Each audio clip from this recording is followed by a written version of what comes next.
1629, le roi de France, Louis XIII, va donner aux jésuites la possibilité de créer une chapelle qui doit servir à réaffirmer la présence et la puissance royale sur cette ville qui a été domptée, cette ville protestante, rebelle, belle et rebelle, qui vient d'être domptée par le Grand Siège. Je dois dire que quand je suis arrivée, j'ai été impressionnée comme tout le monde par ce lieu, mais aussi un peu affolée quand même en me disant c'est quand même un lieu très chargé d'histoire. Comment y travailler en fait?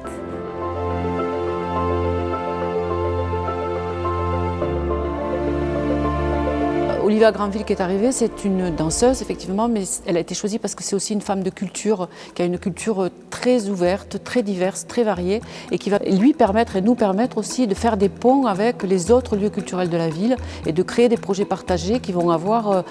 être innovants, avoir une innovation culturelle au niveau de la ville de La Rochelle. Et c'est très important qu'il y ait une présence artistique de danse à La Rochelle parce que historiquement, il y a toujours eu cette présence et Olivia a envie de développer cette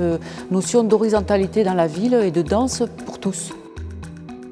Et puis, il y a aussi inventé d'autres manières de faire de la création, de faire de la lumière,